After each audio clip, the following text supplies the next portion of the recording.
What's going on, you guys? Welcome to Let God Cook. This is episode 2. As you can see, we got a special guest. This is Scribe Entertainment, the hottest in the queue, the #1 artist in the city. You know what I'm saying? No one, if you don't know who Scribe is, you live under a rock. Let's just be honest. You know what I'm saying? So, he's met people. He's met the mayor. He gets to hang out with the mayor. Just cause he's that guy. I've never met the mayor. I remember one time I tried to meet the mayor and he walked past me like he treated me like a civilian. But that's crazy.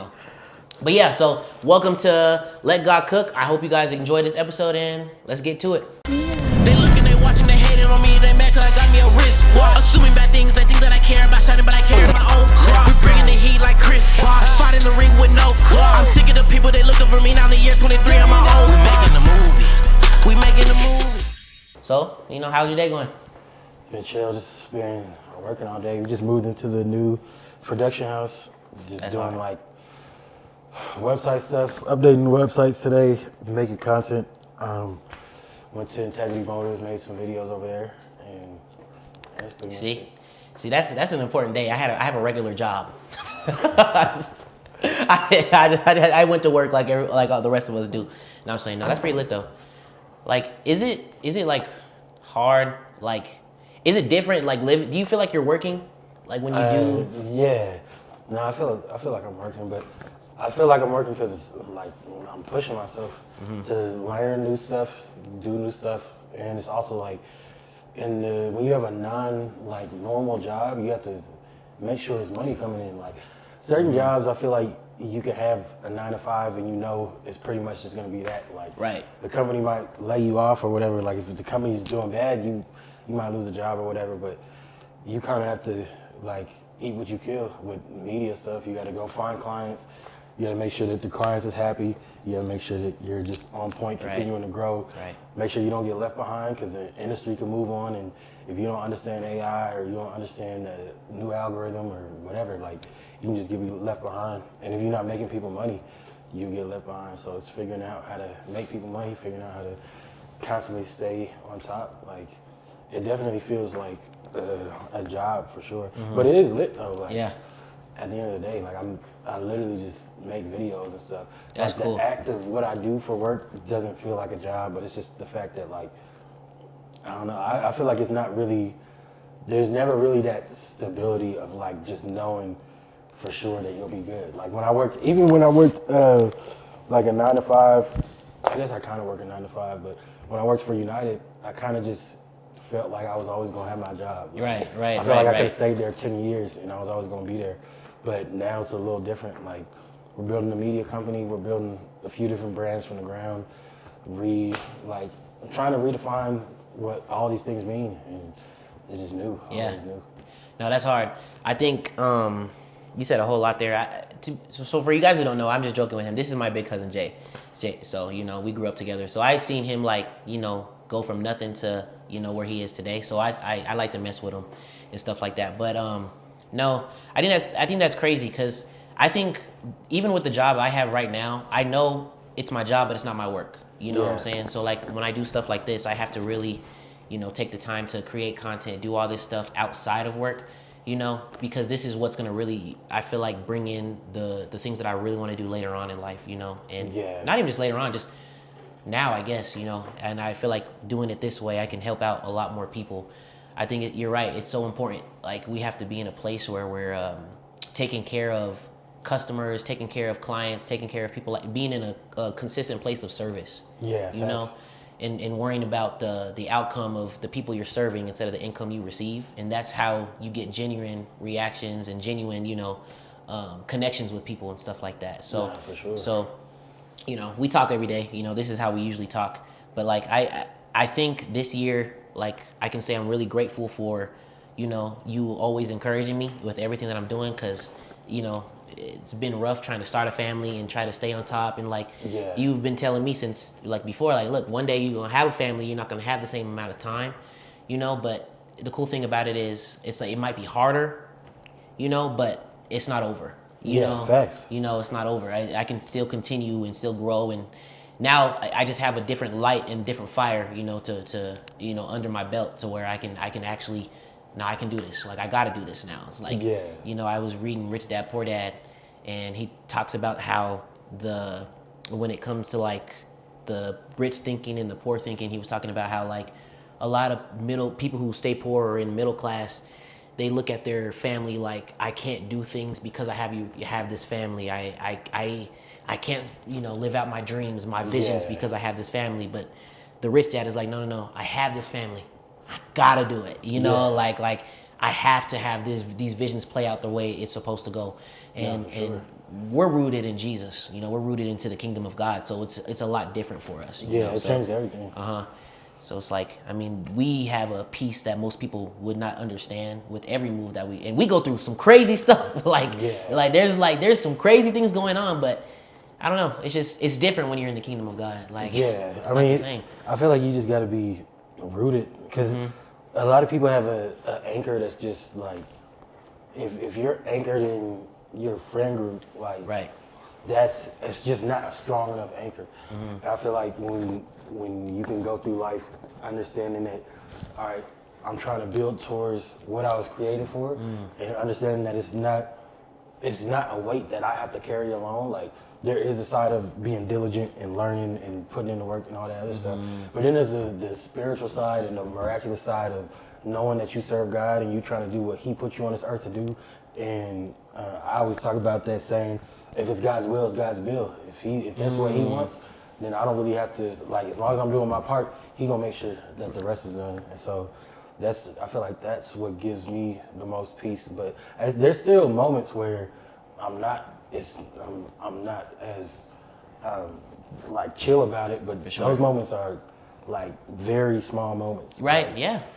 It used to be way different. Like, before I understood what I understand now about like purpose and vision and trying to build, I wasn't really at peace with anything. And even when I was trying to build stuff, it was like I was overly like anxious about it. But now it's like I can be at peace with where I'm at in my journey and understand that like I'm doing what I can do. I'm going out, I'm finding information, I'm meeting people, I'm doing what I gotta do every day, and that's all you can really do. Dude, literally, I remember there was plenty of times where like I had more time, but I was stressed so much more about the things I was supposed to be doing. You know what I'm saying? So like, but I realized because I wasn't necessarily practicing what I believed in. Like when I actually started to practice the things that He was, telling us. Because a lot of the way I used to think is I separated God from life.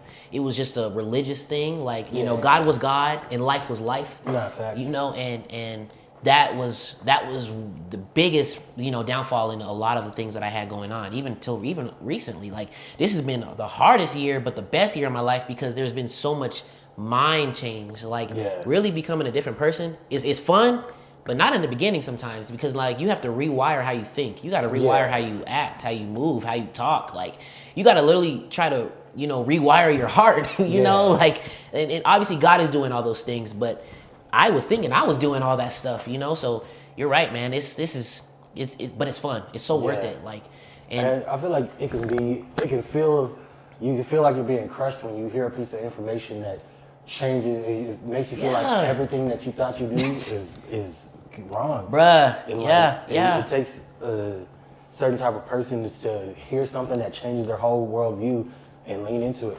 Because it's easy to stay in your comfort zone. It's easy to stay with like what you knew and what made sense to you and whatever. But it's rough when you start to realize like, okay, I gotta change. And I feel like, especially being a man specifically, like I feel like as men we have to bear the responsibility of everything. And I feel like some men think that just means making money and being able to protect. But it's like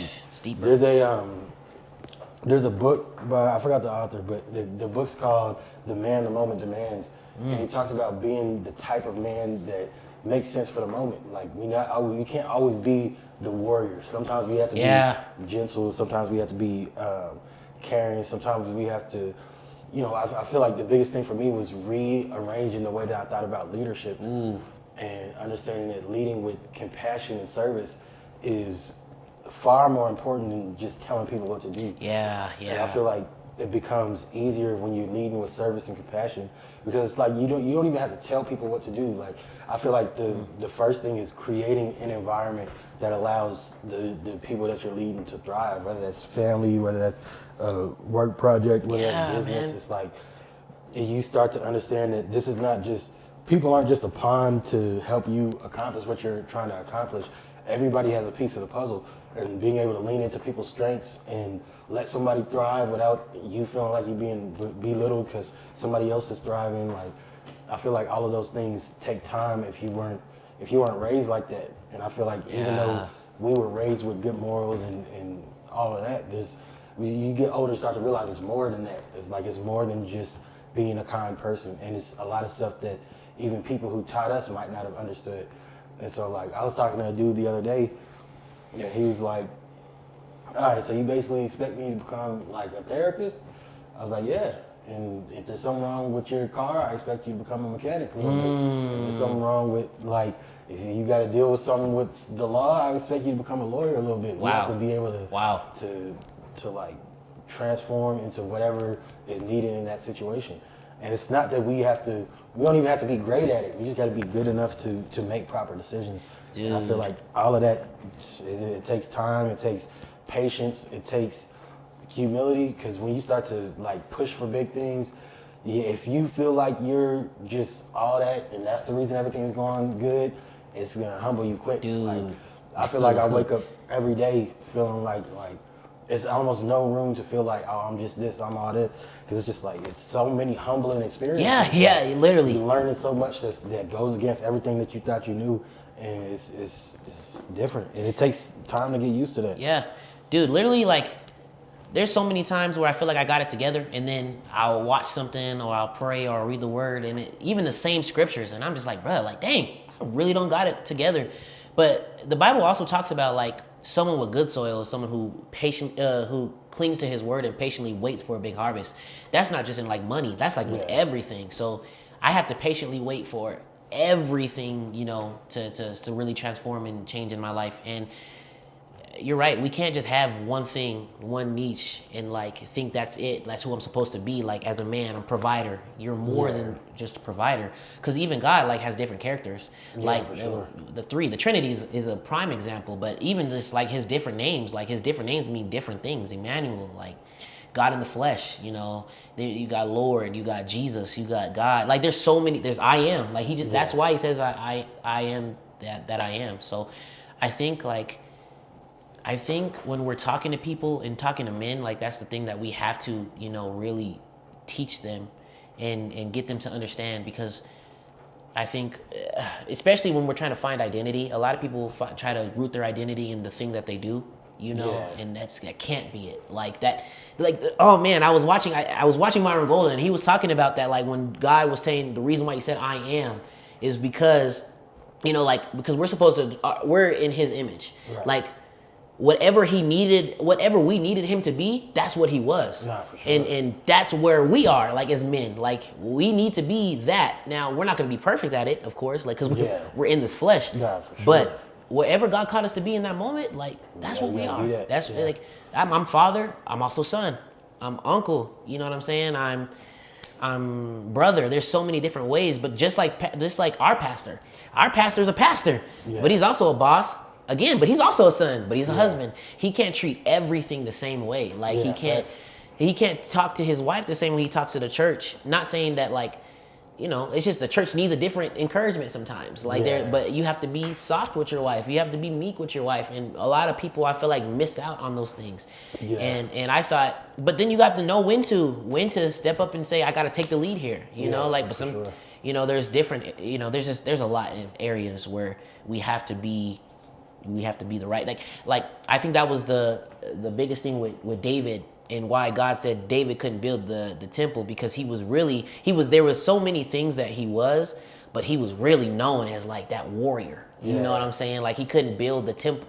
God couldn't use him to build the temple because he didn't want it to be like to be known as like I think you were talking to me about this, is the guy he didn't want the temple to be known as war.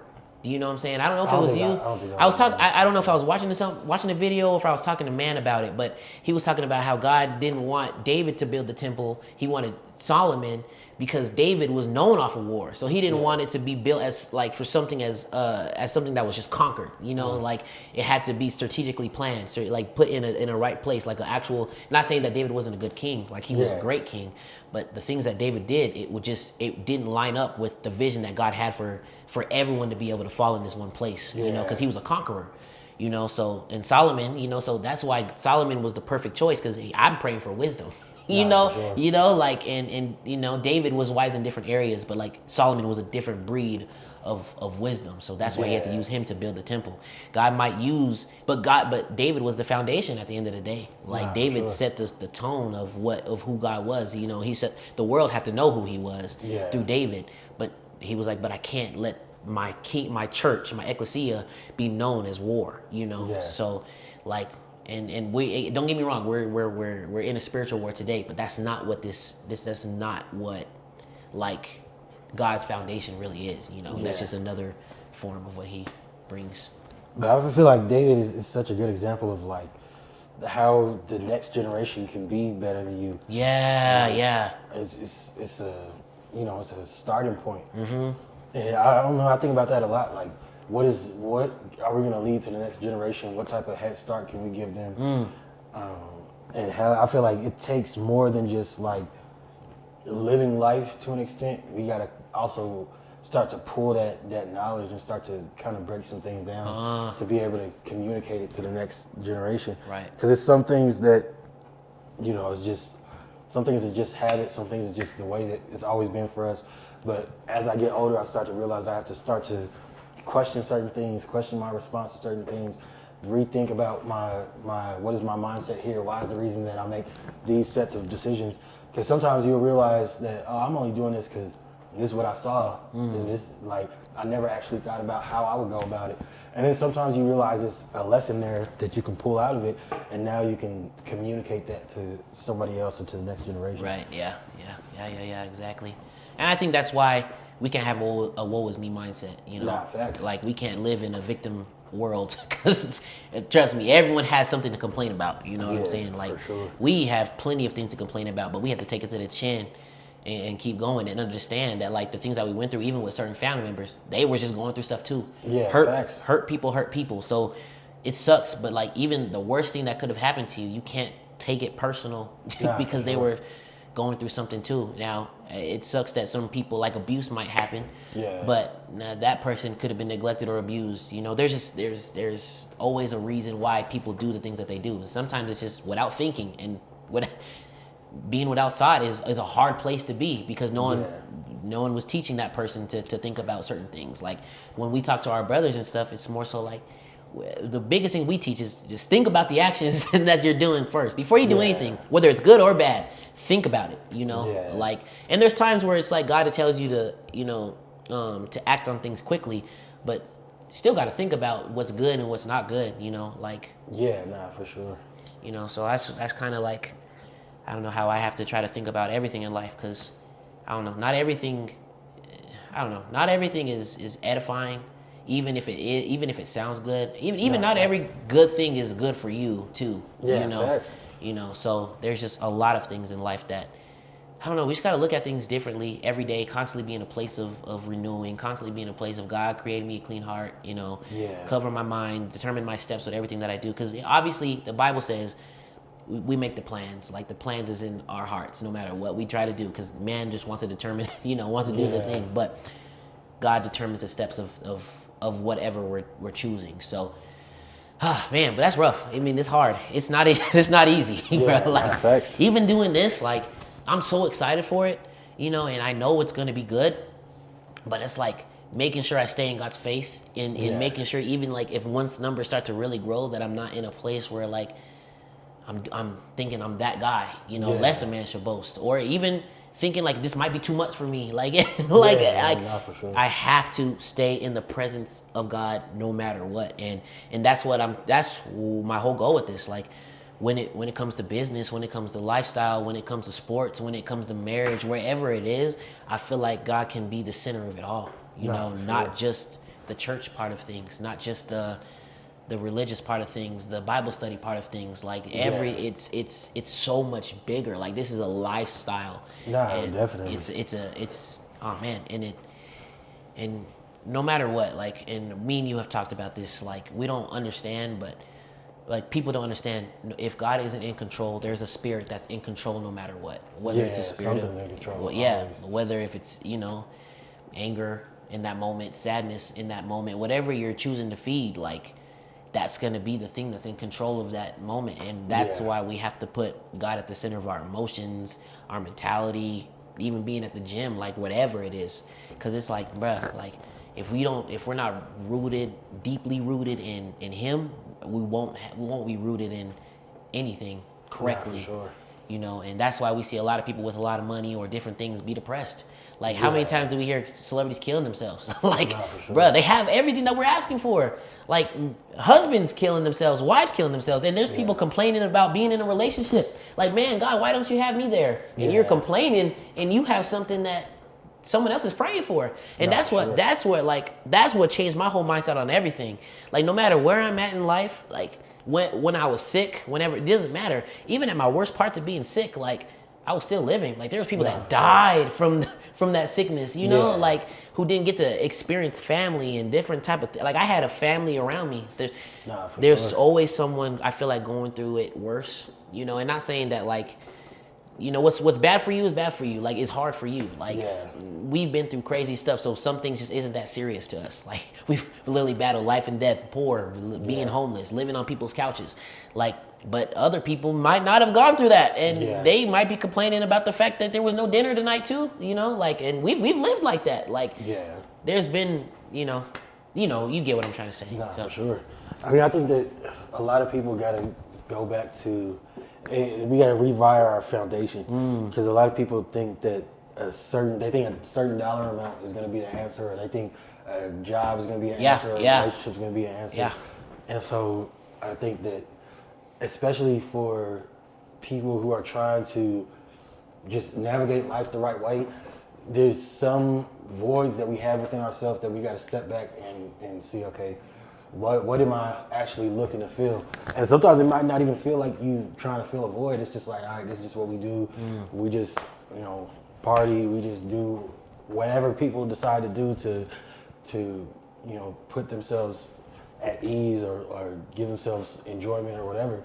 But it's like, you got to kind of break those things down to say, okay, what am I really looking for? And sometimes you don't know what you're looking for. And I feel like that the first step is building a relationship with God. If somebody has never, like, they don't really know, they might have went to church a couple times, they might have even grown up in church, but they don't really know what it means to have a relationship with God, where to go.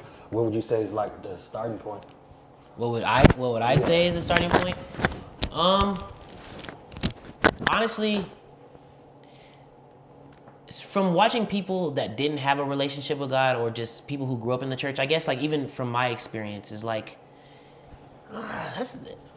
honestly, first thing I feel like is just reading it myself, just starting out with the word myself, and then trying to find other people, like try to find somebody that has at least a little bit more of an idea of like what I'm looking for, like I feel I'm a firm believer of like, seeking wise counsel, like even if the person that I'm seeking wisdom from doesn't necessarily know everything, at least trying to find someone who knows a little bit more than me, and asking questions, looking things up, like just, I think a lot of times people are afraid to ask questions or afraid to not know something, and I think the first step is admitting, I don't know. Where can I find the answer, to this? And so it's like, okay, I'm looking things up. I mean, with anybody who starts anything, they have to look up the beginning of it, So like your journey might be slower than the other journey, And another thing too, like I've heard people just try to pray. They don't even know like what prayer is, but it's just like, just try something.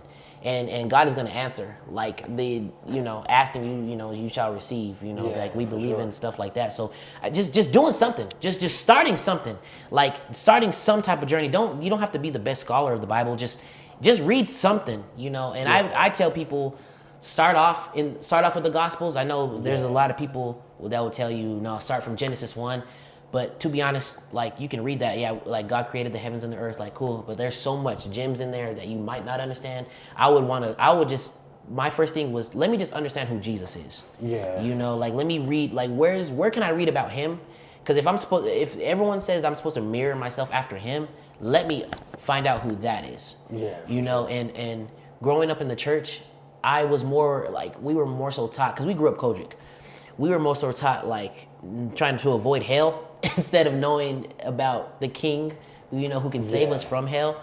So I think starting off there, you know, I think that's the correct answer. Let me find out about Jesus. Where can I find out about Jesus? Yeah, you know, for sure. what's the story about Jesus?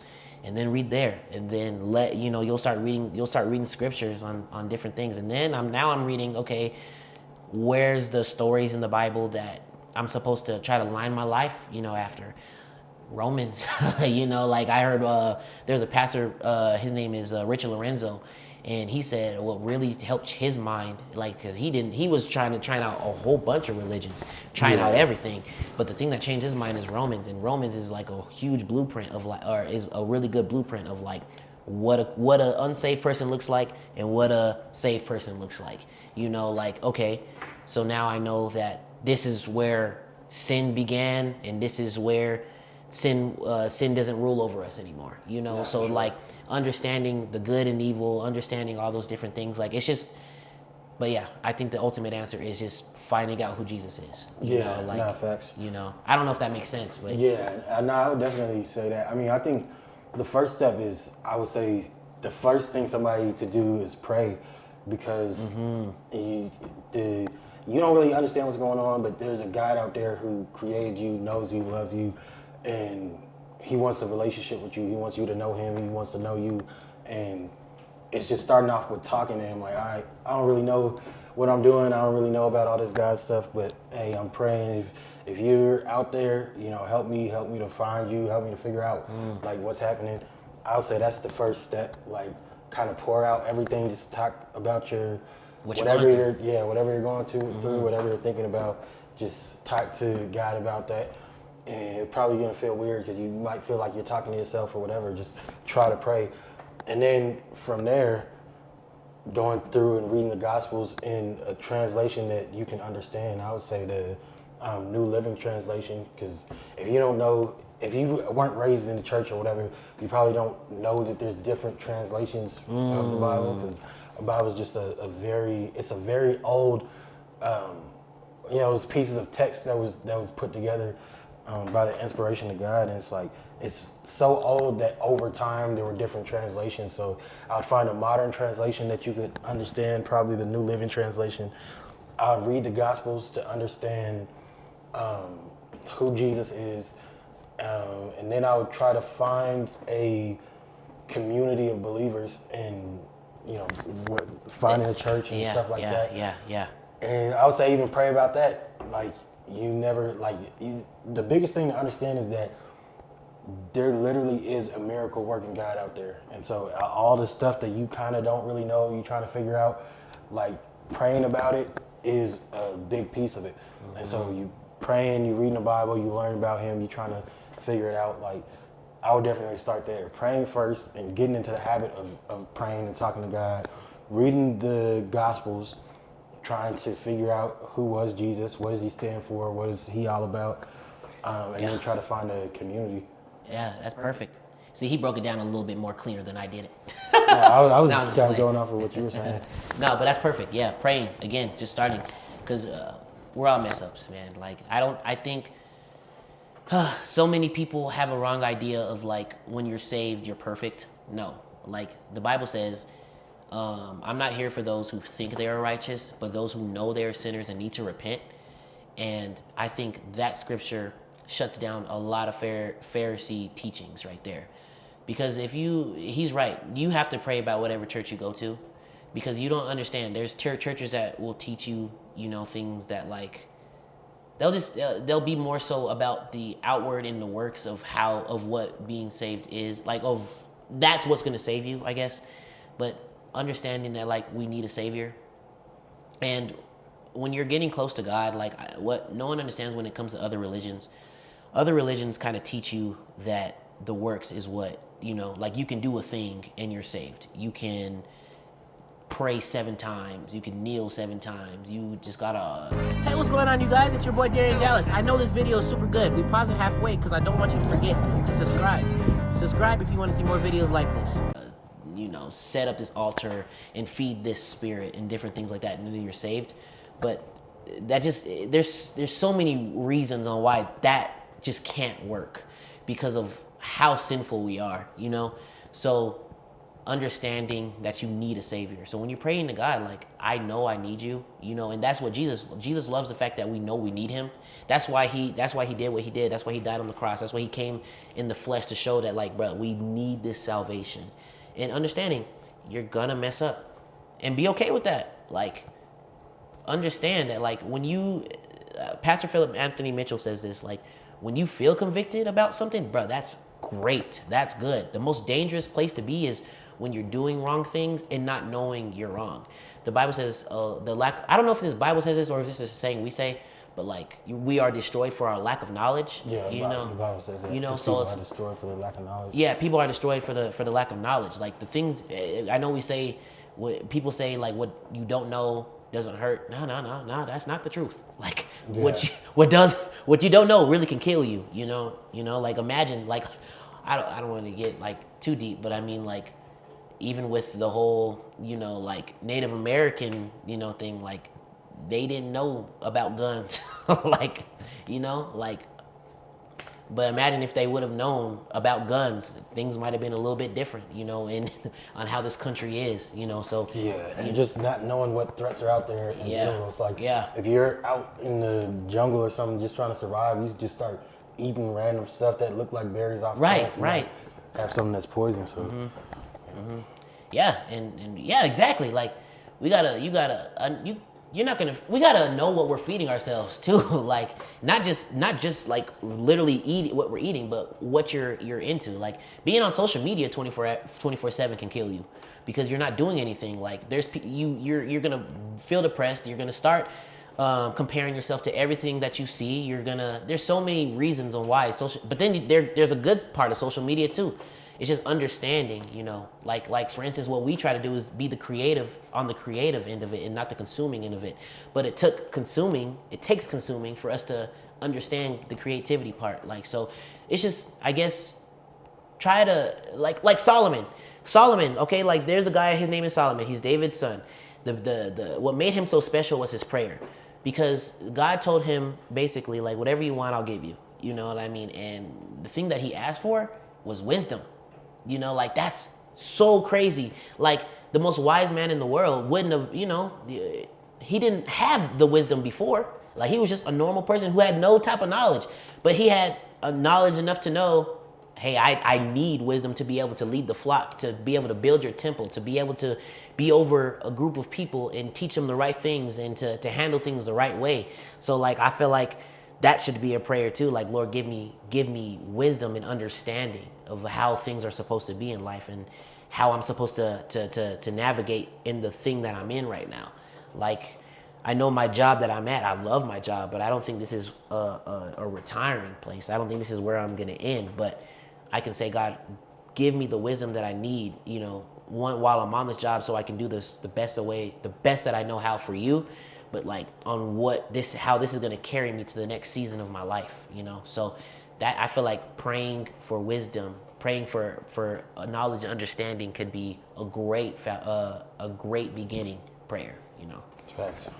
So I think that's that's a place where you should start and be excited that you don't know things, because learning is the best thing in this world. Like, you should want to learn every single day. I was talking to someone today and he was telling me how his wife gets upset because he makes it a point to learn something new. He's watching something and they might say say a word he doesn't understand. Hey, we got to pause this real quick because I got to look up this word. I don't know what this means, Be that intentional about learning. I think we're so busy, we're so intentional with being entertained, constantly being in a place of, like, wanting to feel fulfillment, not in the things that I'm doing, but in the desires of being pleased, So wanting to learn is a great start, you know. So, and I haven't really been reading much books, but I'm trying to start there. Like, there's plenty of places where I can improve. Like this conversation that I just had, I'm learning stuff too, and I think it's great. I love it. So, yeah, I think like books and stuff is. I mean, a lot of people can feel intimidated by the books because they don't want to read something. Yeah. But I mean, I listen to audiobooks sometimes. But I started off with, I didn't ever used to read books or even listen to audiobooks or anything. I was just like on YouTube looking at YouTube tutorials of random stuff like how to record music, how to edit videos, all that type of stuff. Then that kind of led me to like certain videos about business. And that kind of led me to podcasts, and podcasts kind of led me to audiobooks, and then audiobooks just led me to like books in general and understanding that like there's information out there and it's not much that can be done by accident. Like you can stumble across something by accident, you can win the lottery by accident, you can get into a door by accident, but staying in that door is by certain habits, by the way you think, the way you move. And so once you study all the people who got through the door that you're trying to go through and stayed in that door, that's where you can pull all of the habits that is going to make you a winner too. Yeah. It's about studying the winners, seeing what are the common denominators for those who are winning. And I mean, the other side of that like coin is still understanding that like if you are trying to follow God, it's still a miraculous side of it that like sometimes you don't even got to be the best at it. Sometimes you don't got to, or sometimes you don't have to take the path that everybody else is taking. Sometimes you're going to take a brand new path, but all of that comes with, you know, understanding that God created you to be somebody and you just got to be you and continue to seek Him, try to figure out more about Him. Like that's what I'm on right now. Like literally just trying to learn more about God, learn more about my purpose. Yeah.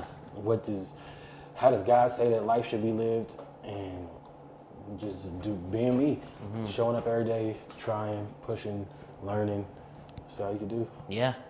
And we're always in the same season for some reason. Like, and that's literally where I've been too.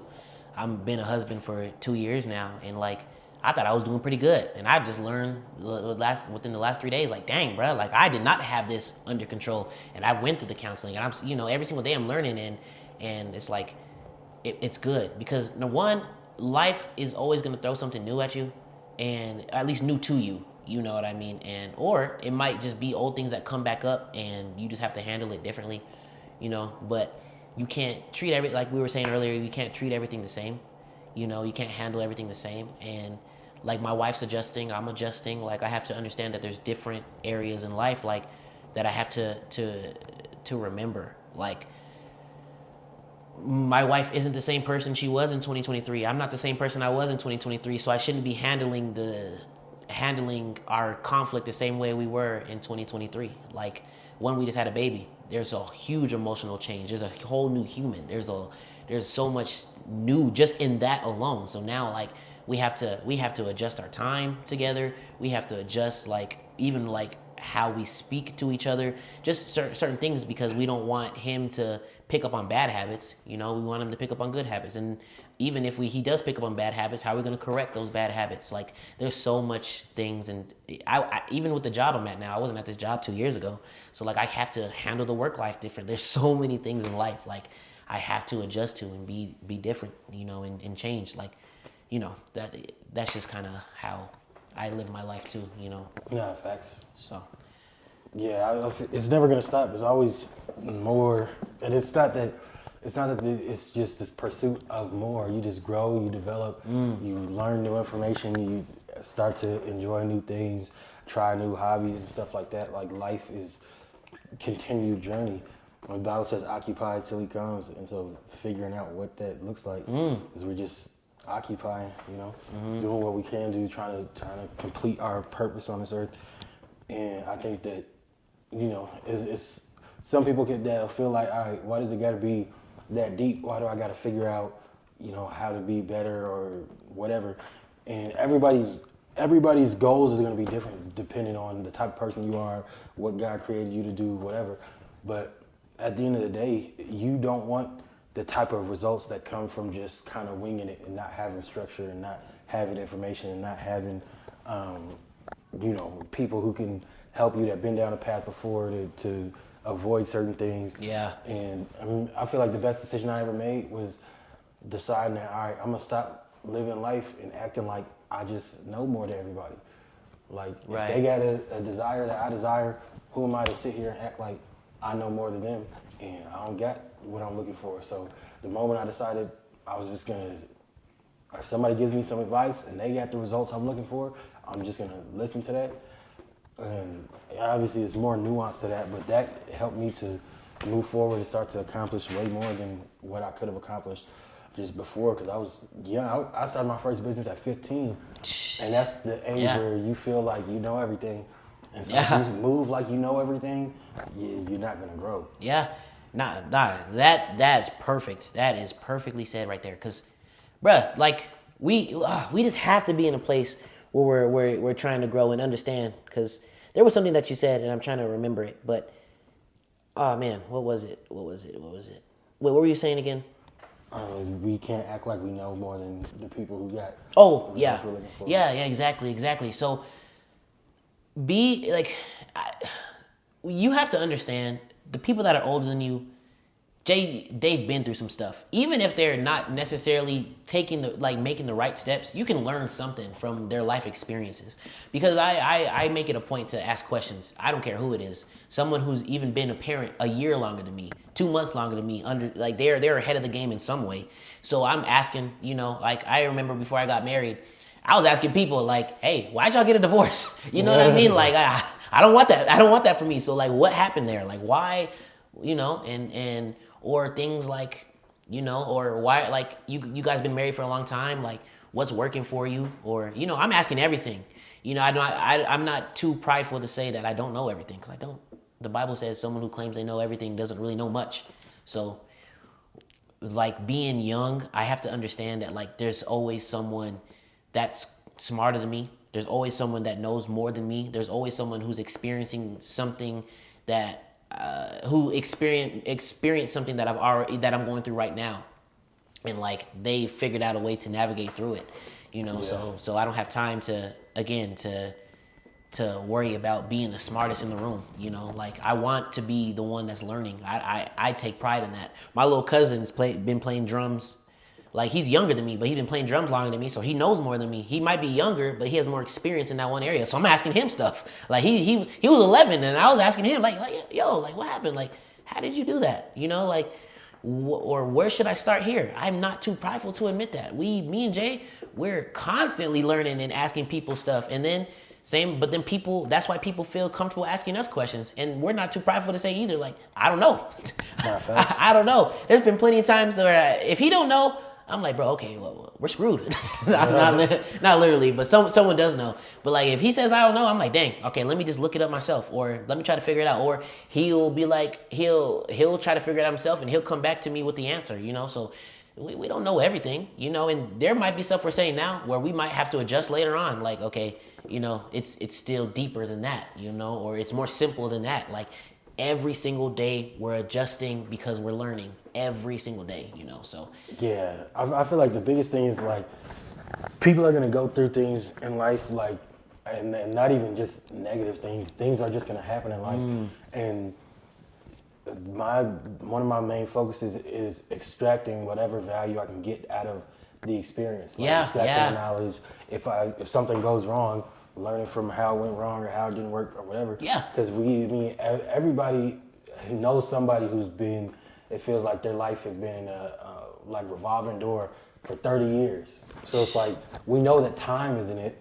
Everybody knows somebody who works really hard, or they worked really hard and never even got close to their goals. Yeah. So we know that hard work alone isn't it. So if time alone isn't it, and hard work alone isn't it, I think that a lot of people are missing the strategy part of it, and picking up on strategy comes from, one, seeking information, but two, going through moments in life where you can learn from it and choosing to learn from it. Because a lot of people go through a moment they could have learned from, and they just keep doing the same thing. Yeah. Had you extracted the knowledge and adjusted your strategy, now if you're working hard and you give it time and you're constantly adjusting to make things better. Now you can reach your goals, but working hard alone is never going to be enough. Nah. And time alone is never going to be enough. Well, I heard someone say, because we use the terminology, practice makes perfect, which isn't true. Practice makes permanent, because you could practice wrong. And understanding that, like, just because, again, like, you're working hard, and, I've been doing this for 20 years, like, being a meat cutter for 20 years isn't going to make you a millionaire by selling houses, you know what I mean? But your dream is real estate. Like, you can work hard, you just got to work hard on the right thing and understand, like, why you're working hard. And working hard doesn't literally just mean physical labor or doing something like Jay was saying, for, like, a longer period of time. Like, hard work just looks different in so many different ways. Like Myron Golden he says making money quicker is the best form of making money, and he's not wrong. because working at a job making $40,000 a year is a lot harder than making $40,000 in a month. You know what I mean? Like, sure. When you understand what money is, instead of trading your time for money.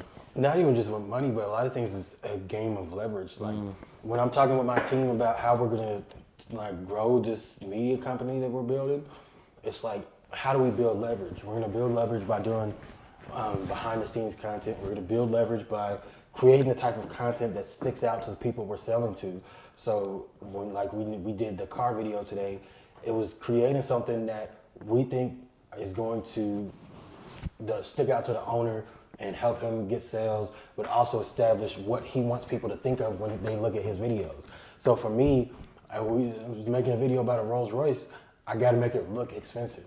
How can I add effects or add, certain quality to make it line up with what I'm presenting? That's good. Because if I was at a Ford dealership, I would take a completely different route. But I'm thinking of, if I'm selling a $300,000 car, if I'm creating the media to sell a $300,000 car, the audience is different. So I got to be paying attention to, all right, this is old money. They want it to look expensive, but they don't want it to be too flashy. You're not really selling them. We're going to talk about the features in the video, but anybody who's in the market for a Rolls Royce Cullinan knows exactly why they want a Rolls Royce Cullinan. You're not really selling to them. If people are going for high-end vehicles, they know exactly what they want. They probably know more about the vehicle than the salesman knows about the vehicle. Wow. But if you're at a Ford dealership and a mom comes in who just needs a new car, that's when you got to tell her about the features, but you got to tell her about the features that make sense for her. Telling her that this van has twin turbos and it's going to drive fast isn't going to make sense. Yeah. But if you're telling her that, okay, boom, the trunk will close by itself. If you're at the grocery store and you forget to close the trunk, while you're driving off, all you have to do is hit this button. Or when you walk up to the car, you put your foot right there, the trunk will open up. So if you have something in your hand, you got to add all this stuff. Right. No. And Yeah. It's like, thinking of things like that gives you the right leverage. Because you could sit there and be trying to sell to somebody, or not even just with selling. You could be working a job and trying to get a higher paying position and, working as hard as you can, but not understanding that the things that you're working on is not what the job finds valuable. If you're working at, I don't know, let's say you're extracting data from something, you just literally moving all the data, putting them in sheets, whatever. Well, number one, AI is probably gonna take your job, but being really good at that, they might just look at it like, okay, he's just the best at this. You might get a raise because you're good at what you do, but that's not what's really moving the needle for the company. What's moving the needle for the company might be somebody who can manage the team, somebody who can help facilitate communication, somebody who can do well under stress, somebody who can understand the KPIs of the business so that they can direct each department of the business to operate in a way that's actually making the business more profitable, making people more money. Like, you can be working really hard at the wrong thing. It's a phrase that I heard a lot at New Mexico United. Is you don't want to be making good time in the wrong direction. You're working hard at something, but you're not going in a direction that's going to be profitable for whatever it is you're trying to do. And so it's about having leverage, right? Because it's one person who might be an accountant and they make $65,000 a year and they're trying really hard to get a higher paying position, and then they might, after 5-10 years, get a raise. Now they make $75,000, whatever. But then there's somebody else who, during those 10 years, when they were making 65, they started a bookkeeping company. And then they found one business that would pay them $2,000 a month. to take care of their books. And now that's $24,000 extra that they're making. So now they're 65 when that other person was still working really hard to get more than that 65. They just put that 65 with that 24. And then they go get another business and that 24 turns to 48. And now they're making $100,000 because they found something that had more leverage. Yeah. Eventually that can take over your income. You can leave the job, focus on that, hire more people, because it's all about leverage. How do you leverage the same skills, ideas, processes that you're doing in a way that's gonna get you further? But that all of that goes back to the whole thing of understanding your identity, understanding what do you actually want out of life. Because a lot of people don't realize what they want out of life. And some people even think that they know what they want, but they don't want that. And so I always tell people, go talk to somebody who is at the place that you want to be. Yeah. Go talk to the people who tried to get there. Because you might realize, all right, after I heard this person's experience, so you might think you want to be a business owner, then you go talk to 10 business owners and decide, nah, that doesn't sound like a life that's for me. So now you might want to just go be a good worker, or maybe you want to, figure something else out. Like it's that way with everything. Like you just got to go and see, get an understanding of yourself, number one, get an understanding of what you want, and then figure out what is the roadmap to making this possible, and not putting yourself in a box, because putting yourself in a box is going to disqualify you from so many things. Because if you think about everybody who made a major difference with the thing that they created or their business or whatever, it's because they did something that everybody else wasn't doing.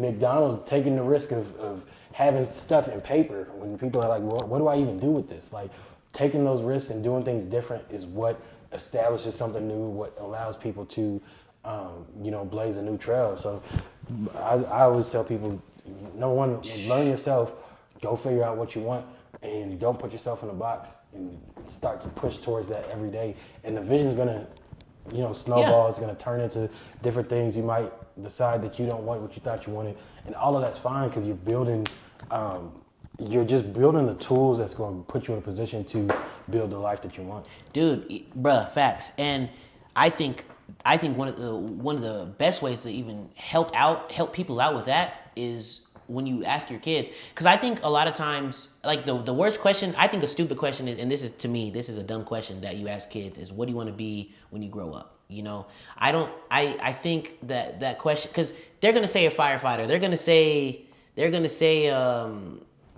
what's it called? They're gonna say a doctor and all those different things. But I feel like when you're teaching, I wouldn't say a kid, like more so in high school, because then we're forced to go to college and then go to college for that one specific thing, and then we might change our career path, but that career path might not match with the lifestyle that I want to live. I feel like, and I heard my other cousin say this, and he was saying, I think a question that we should ask people, especially like young teens or kids that are trying to grow up and do stuff, is what do you view as successful, and how do you view your life? I mean, like what type of life do you what type of life do you view for yourself in the future? And you'll realize that like being a teacher might not be the thing that that might pass, what I'm trying to say, might not pass on the thing that pass on the lifestyle that you're trying to live. But being a teacher, you could be a teacher in a whole bunch of different ways. Like there's like people who do who teach, who create courses and stuff, then teach like clothing brands, teach podcasts, teach about business. Like you just got to understand, like, so a teacher shouldn't just be put in school. Like it could be in a variety of different things. So understanding, like a lot of times people who want to be doctors, they just really want to help people, or they look at the pay of what a doctor is, but they don't realize that it takes like 11, 12 years before you can even get that degree. And like there's so many steps that you have to take, and you wasted so much time on this, and then you might not even want to be a doctor in the end, and then it might not even match up with the lifestyle that you thought it was going to bring too. So I feel like we should ask people like how they view their, what do you think on that? I think that you got to know where you're going, or at least where you're trying to go. Yeah. Because I think that like with the whole thing, like let's say using the same examples you're using, you ask somebody, what do you want to be when you get older? And they say, be a teacher. And then you ask somebody, all right, what type of life do you want to live? And they say, I want to drive a Lamborghini or whatever. It's just understanding that recognizing that those two things don't necessarily line up. Yeah. I mean, teachers are one of the professions that creates the most millionaires. Yeah. Because they have retirement, they usually buy houses and stuff like that. But you just got to be conscious of what it is you desire. Yeah, exactly. Be conscious of like, are the steps that I'm taking leading to that? Because I think there's a lot of people that's planting apple seeds and expecting an orange. They're doing certain things that they think is going to lead to something that it's not going to lead to, or they haven't thought about it at all. They're just doing it because, all right, like this is what I feel like I'm supposed to be doing. Yeah. But they never took the time to say, okay, does this actually lead to what it is that I'm trying to accomplish?